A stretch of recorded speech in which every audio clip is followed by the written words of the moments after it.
All right, going to make a pot pie. Got the deep dish pie crust, mixed vegetables, some cream of chicken soup, a little bit of chicken broth, some pulled chicken. Probably won't use all that. And then I'll use a little bit of milk. All right, I've got my vegetables in there. I've covered it up with some pulled chicken. The rest of this I'll probably just put in the freezer, in a freezer bag.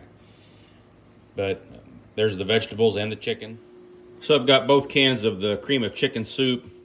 I've just put a splash of milk and the chicken broth in there, and I've stirred it up.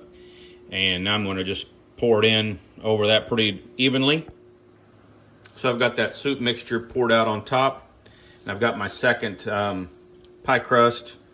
Just going to set it right on top. Like that. And then I'll pull the, I don't know if I can do it with one hand, pull the foil tray off. I'm not going to be able to do it with one hand. So there, I've got the second pie crust on top. And it will make a little mess, so that's why I've got it in this bigger, you could use it on a cookie sheet, or I've just got it in this bigger cast iron skillet. And so I'm going to put it in the oven, 350, and we'll check it in an hour and a half or so and see how we're doing. All right, there it is in the oven. Got it set on 350. It's just preheating now. So I'll check it in an hour, hour and a half and see what we're looking like. All right, let's check it and see how we're doing here. Looking good on the outside.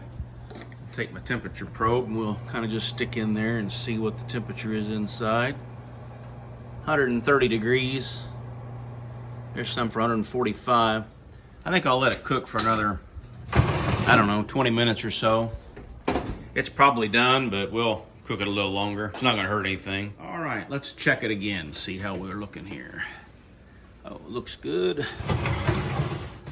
Just kind of like to have it up to about 150 or so inside, just because. Oh, we're 175. Yeah, those last 20 minutes or so really got it. So we're going to pull it out. And we'll let it cool just a little bit. And then we'll have some pot pie. There we go. Chicken pot pie.